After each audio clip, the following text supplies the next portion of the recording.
see you, Coach. Congrats. We'll ask Coach Beard to open things up with a few thoughts, then we'll take some questions. Coach.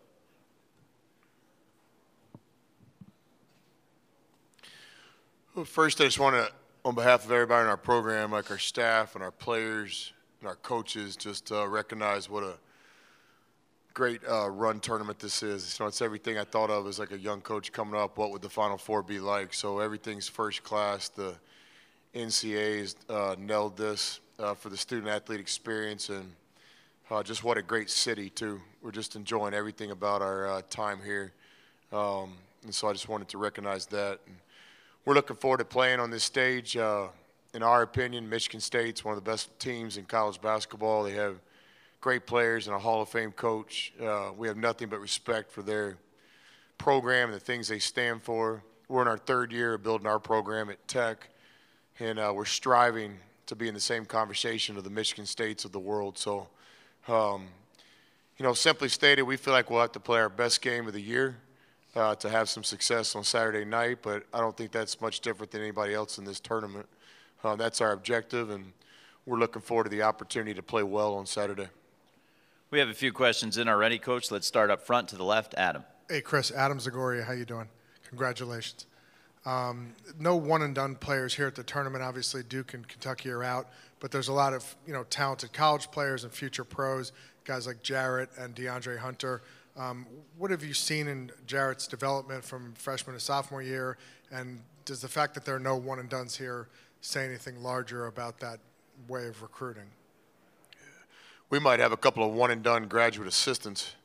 We had a couple of issues with our breakfast this morning, so no, I think there's so many just beautiful things about college basketball, and certainly, like, we've had some great four-year players. I thought Keenan Evans was the best player in the Big 12 last year, one of the best in the country, and helped us get to the Elite Eight. And I think college basketball associates with those guys. And then there's the iconic coaches in our game, like Coach Izzo, that kind of transcend any player. It's about Coach Izzo and the player. And then, but I've always seen the value in the one and done too. I think college basketball is better because of Zaire Smith playing at Texas Tech. But I think in this tournament, I would agree with that. There's some identities with these four teams. I think that's what these four teams are, teams. I had my chance to watch Virginia and Auburn a lot just by being a fan, and now I've certainly watched every game Michigan State's played to this point. But I think one thing that these four teams have in common is I think they are teams. The identity of each team, I think, is the balance of different players, not just one star player. So I think this Final Four is great for college basketball and has a chance to be, one of the best in terms of the 3 games played. Up front on the right side, Rob. How you doing, Chris? Rob Doster, NBC Sports. Can you just take me through do you remember the first time you met Mark Adams and why you kind of targeted him on your staff with Little Rock? Mark Adams isn't a national name, but those of us in Texas and especially in small college, junior college, Division II circles, recognize Coach as one of the best guys that ever did it in our part of the country. My personal relationship started with Coach Adams when I was an assistant at Texas Tech, and he was living in Lubbock, coaching at Howard Junior College in Big Spring, and we just developed a friendship. We talked basketball a lot. He would come to the Tech practices. I would go to his practices and recruit players at Howard. Then we started a personal friendship. We're both big movie guys. Like I spent my whole career going to the late movie. Like I'm that guy at the 10:30 movie where I'm the only person there. And I actually ran into Coach Adams a few times. It really wasn't about the movie. It was about just the release of turning your phone off and sitting somewhere for 2 hours. So Coach and I shared that. We'd literally go to the movies 2 or 3 times a week together. I got screwed every time. I'm sure he'll tell some of y'all different, but I had to pay for the tickets and the concessions. He would always tell me that he forgot his wallet in the car and that kind of deal. But Coach Adams had success at every level. He's been a head Division I coach. He's won a national championship in junior college. He's in several Hall of Fames in small college. He's got a great defensive mind. He thinks outside the box. He doesn't like what happened he doesn't let what happens in the game currently impact his thinking. There's only a few guys in our game like that can think of things that aren't already going on. Most people in college basketball, I think, steal things from the NBA. Coach Adams comes up with his own mind. there's a lot of people that have the information in their mind, but what makes Coach Adams special is he can communicate it to others, whether it be the staff or the players. He's the most disciplined guy I've ever known, but he's also a player's coach. He's one of the best coaches in college basketball, and I'm proud to stand on this stage and sit on this stage and talk about him. People ask about Texas Tech defense and what's going on in Lubbock. Coach Mark Adams has a big part in what's going on. Yeah, so we normally go to the movies, and there might be 3 or 4 people there, and we kind of sit next to each other because we talk basketball. We got there one night. We were going to go to the 10:35 show at the Cinemark 16. It really didn't matter what the movie was, but the only movie left was Sex and the City. I remember kind of looking at him, and I'm like, man, I don't know about this, Coach. He kind of looked around. He's like, man, there's only 3 cars in the parking lot. That's Bill, who runs the place, and I think that car's been there for 2 weeks. That's why. All right, well, let's go see Sex and the City. So this was the only time that we didn't sit right next to each other at the 10:35 movie. So we thought we were good, but then right before the lights went down, about 4 or 5 other people walked in the movie theater. So me and Coach, we felt a little insecure. But I'm actually not against Sex and the City. I thought it was a great show. It's at HBO. My oldest daughter watched it. Carrie and Big.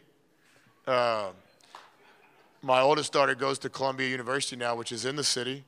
So we see some of the things. So I'm not against Sex and the City. I'm just against going to the 10:35 movie with another friend of mine and watching Sex and the City. Coach, we'll go all the way back to the left of the aisle. Chris, Luke DeCock, Raleigh News and Observer. You mentioned the Final Four and the amenities and all that. I'm wondering if you could reflect on how far that is from Myrtle Beach and what you remember from your time there, sort of in that coaching sojourn.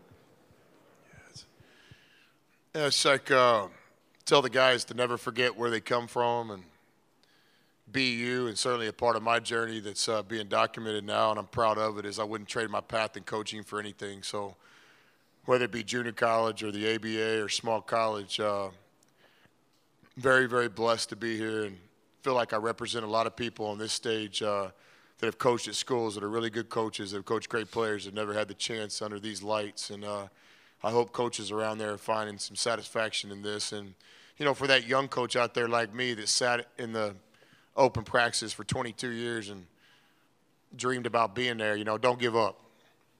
You know, keep at it. This game's bigger than any of us. This game's not about your predicate. It's basketball, man. If you keep doing it, the game will give you a chance at some point. You know, don't give up. And just a few years ago, you know, I was in the ABA or D2, and you know, so that's a special part about this, and I don't take that lightly. I've even talked to my team about it. In terms of the difference in hotels, I mean, it's not just about those years. It's about when I was an assistant. You come to the Final Four and you don't have a room. And so you just beg one of your buddies that's in Division I to crash on your floor. So I've been in a lot of rooms where it's, you know, 2 guys in each bed without the comforters, because you got 2 more people on the floor with the comforters, and then 1 maybe in the bathtub with the pillows. We put 8 deep before in a Marriott Courtyard, I promise you. The problem is in the mornings with the towel situation, because, you know, not really a big believer. I mean, I guess I'll share a bar of soap if you wash it really good, but I'm not sharing a towel with any other man, you know. So, but we used to come to the Final Fours and bring our own towels. True story. On the right side to the right of the aisle. David Collier from the ABC in Lubbock. Along those lines, you have the message up in the locker room, smell the roses for the guys. It's clear, I think you're doing that, but how do you let them do that, and then after this, get out there and shut that off, since you're doing it a couple days in a row? Well, this is what we've done all year. This is who we are. We have a process we believe in that includes a lot of things. Our culture, academic piece, basketball, weight room, individuals, shooting, nutrition, fuel the body, study the game in the film room, embrace team practice, get extra shots up, faith, family, balance. This is our process, and one of our processes has always been balance, enjoying life. Like, we never want to be the team that just, you know, doesn't enjoy a victory, so we have a 12-hour rule. We don't ever want to be the team that doesn't enjoy the great cities we get to go to. This year we played Duke in Madison Square Garden. We enjoyed New York City. We went and played pickup at Rucker Park. We ate ridiculously priced food. We walked around the skulls of the garden and seen all the great performers that have played there. We're going to enjoy life. I mean, we're going to enjoy the ride. It's who we are. But when it's time to play, it's time to play. And when it's time to practice, it's time to practice. So we just got a two-part mission here, smell the roses, but also be us. And be us is just 4 letters and 2 words to mean let's ride the bus that got us here. Let's try to be disciplined and prepared, and let's practice really hard today. Let's get some shots up at night at some local high school gym. And but I think you can do both. As a young coach, I work for some great guys, but I remember a couple times winning a big game, you get back on a bus, and it's like a morgue, you know, like why don't we celebrate what we just did? And it takes a certain maturity to play for us, because as a player, we want to be able to have a relationship with you and enjoy life, but we want you to understand that we're here to win too, period, every game. And this group has embraced that more than anything. These seniors, I've had more fun with this team than any team ever, but also when it's time to go to war, you know, we've done well. Center of the room, Paul. Paul Woody, Richmond Times-Dispatch. Coach, Tariq Owens began his career at Tennessee. Coaching changed. He goes to St. John's, likes that a lot, graduates, comes to your place. You've certainly, it's well documented, you've moved around a lot. People seem to have an image that college basketball should be a freshman signs, plays 4 years, graduates, goes on with his life. Do you think that's not a realistic assumption and not a realistic way to look at college basketball? I just don't think that's the world we live in either. I mean, who of you have been at your current situation for year after year? I mean, you know, opportunity comes in different forms.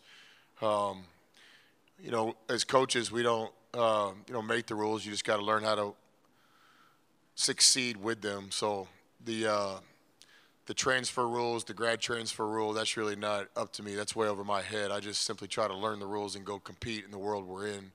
A lot of times it's misleading. I mean, Tariq was totally committed to Tennessee, had a coaching change.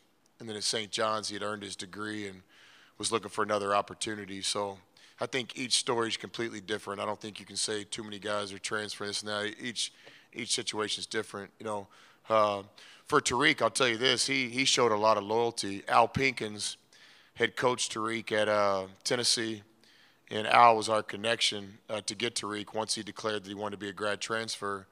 After Tariq had made his decision to come to Tech, or in the process, Al went to the University of Florida.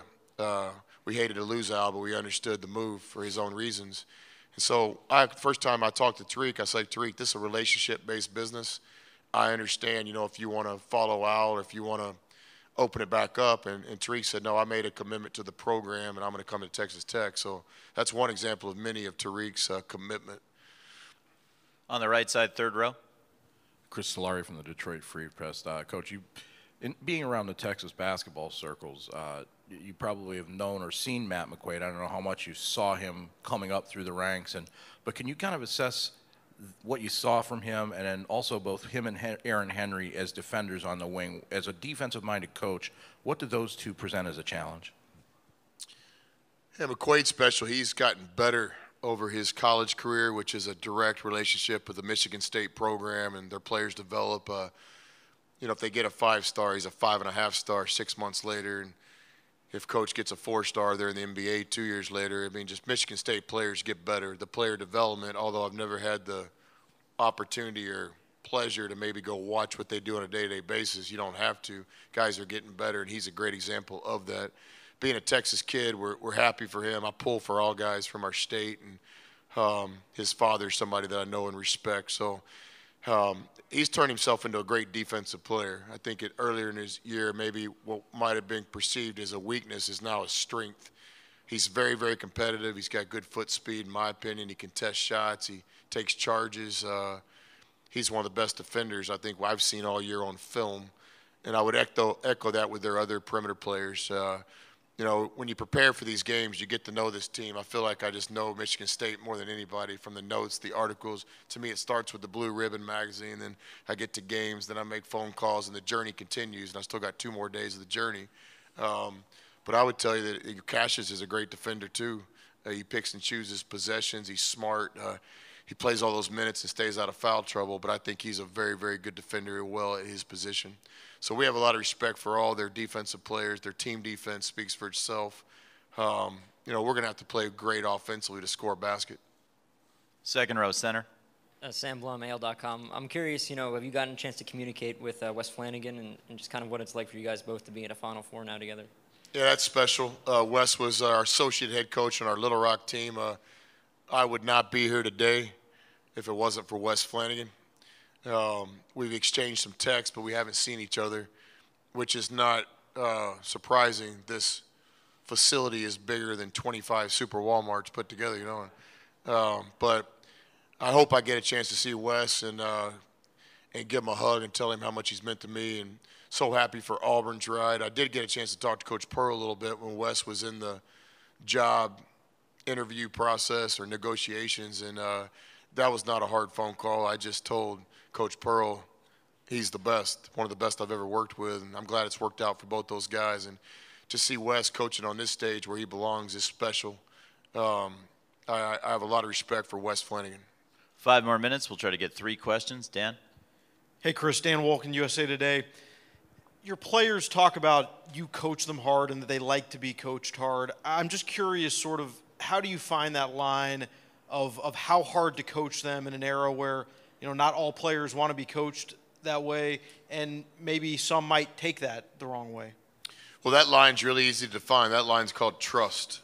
And I've always said great players want a coach they can trust. And basically what trust is you keep your word. You're very clear about what's going to happen and what your expectations are and what you're going to do and what they're going to do and what you're going to do together, and you keep your word. Coaches are no different. We want players we can trust. Who's going to block out late in the game? Who's going to go to class on Tuesday morning when you're tired? And who's going to walk away when there's a bad call? It's all about trust. And so with us, we feel like we have trust between our players. How do you develop trust? It's relationships. The challenge in our teams, is, we're fighting time with Tariq and Matt. If they're one-year players, you got to get that relationship quickly, and that's where our retreat and our individual meetings and just our culture and things play into this. But, we make no bones about it. We do coach our guys hard, but I've never coached a good player that didn't want to be coached hard, ever. And I think about that all the time. I can't name one guy that I've ever coached who was an all-conference player, a pro at any level I've coached, that didn't want us to bring it. I don't promise our guys a lot in the recruiting process, but one thing I promise them and look them right in the face is, I will bring it every single day as your coach, and our staff will too. And if there's ever one day where you don't think we're bringing it, you tell me, and problem will be corrected. And I asked this team just the other night, did we keep our word? And they said, yes, you did. So, I love coaching this game, and I love coaching it hard. And, in terms of Michigan State, this is the pinnacle of that. Coach Izzo, to me, he's everything I've always kind of wanted to be. He's a player's coach. Do you see the hugs and the embraces and how he talks about his guys and gets emotional, and these guys like Magic come back and stuff? I mean, he's a player's coach. I don't know Coach Izzo like that, but there's no doubt about it. But then you say he coaches his guys hard. He's on them. He holds them accountable. How do both things happen? I mean, it's trust. It's real relationships, and I would like to think that that's what we're building at Texas Tech as well. We're going to try for 2 more. Center of the room. Coach Eddie Pels with AP. Last year we were sitting here with Villanova talking about how you have to make threes to win big in college basketball. This year, at least three of the teams here are big on defense, and I just wanted to know, why did you choose that defense to be kind of the personality of your team? Was it a personality thing, or was it just the easiest way to win, or both? That's just me. Like, I grew up in Irving, Texas, and we played 2 places, Northwest Park and Conflans, and you get there on a Saturday morning, and there are about 25 people, and I was never the guy that the next team was going to pick. My chance to play was, it's my game, I wait, and then when it's my turn, I try to pick the best 4 players, or actually the best team, the guys I think can help us win, because if I lose, I'm done. And so to win on that park, you got to play defense. You can't win on a foul either, so we foul a lot the last possession. Doesn't work at this level, but then in, myself as a player, as a guy that understood I had to play defense.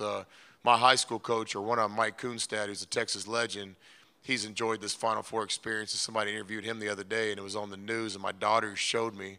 I don't watch a lot of stuff this time of year, but I do watch what my daughters put in front of me. But I'm thinking, there's Coach Kunstad, he's on the live news in Dallas, and they're about to talk about my career. And I know a lot of you guys probably don't know much about my playing career. So I'm like, man, this is the chance. Coach is going to say something about that 25-point game or this or that. And what he says is, Chris was a good player. One time against South Grand Prairie, he took 5 charges in a game. So that was my claim to fame as a player, I guess, from coach's eyes. But then certainly, with Danny Casper, my first job, and Tom Penders, a defensive coach in terms of traps and speeding you up, and Coach Knight, I think one of the best defensive coaches in the history of our game. It's just been my upbringing in basketball, both as a player and coach, and it's just kind of who we are. It's in our DNA. It's our identity, and it'll never change. I mean, we're always going to be a team that tries to guard. We'll wrap things up on the left side with Blair. Chris, Blair Kirchhoff with the Kansas City Star. Just you saw us talking to Gerald Myers out there. Have you seen him enjoy this ride, and what does he mean to you? It means everything. And, yes, I have seen it, and I'm smelling the roses on that one too. And Coach Myers is a legend in Lubbock, Texas. He was a great player at Texas Tech. He was a championship coach. He was an athletic director that got Texas Tech into the Big 12 and all the benefits of today. And then he's been just a great friend. They always say the retired coach, is he going to get in your huddle or is he going to try to, but Coach is perfect, the perfect balance. He's there. He helps us with basketball. He comes to practice, but I've never felt 1 inch of him making anybody feel uncomfortable. It's just been a special friendship. It's one of the top things that's happened to me in my time back in Lubbock is my relationship with Coach Myers. I'm so appreciative of him, everything he did before he even knew me, and everything he continues to do. As a kid growing up in Dallas, I only had a chance to go to 1 basketball camp because the rules in Texas at the time, you couldn't go to camp after you played varsity basketball. So when I was around 8th or 9th grade, I had 1 chance to go to camp, and the camp I chose was Texas Tech. I had never been to Lubbock before, but they ran an ad in the Irving Daily News, and I saw it and saved my money and got on a Southwest Airline flight and went to Lubbock. And that's the first time I got a chance to meet Coach Myers. And, I won the Hot Shot camp, and they ran out of trophies. And I was so pissed off. I wrote letters. There was no internet, and long-distance phone calls were about 60 cents a minute. So I wrote a bunch of letters to the Texas Tech office saying, where's my Hot Shot trophy, and never got it. Years later, I get the job with Coach Knight, but I got to walk in my lane. It's not my role as an assistant to ask Gerald Myers, the AD, where my trophy is. So I bit my tongue for 10 more years. Then I went off and kind of made my basketball run 5 years later. So finally, when I got the Texas Tech head job, I feel like I have the guts to ask Coach Myers where my trophy is. So shortly after the press conference, when they announced as head coach, I shook a few hands and I went right to Coach. I explained the story and stuff and told him I'm not pissed off, but kind of upset. 30-something years later, I still hadn't got my trophy. We all laughed about it. Story over, right? No, about 4 days later, Coach comes to my office and he has my 1980-something Hot Shot trophy from the Gerald Myers basketball camp. So Gerald Myers, truth teller, real guy, and will admit when he made a mistake and didn't give me my trophy and pay me back years later. That's Gerald Myers. We want to thank Coach Beard for joining us here in the main interview room. Thank you, Coach. We'll see you back again tomorrow.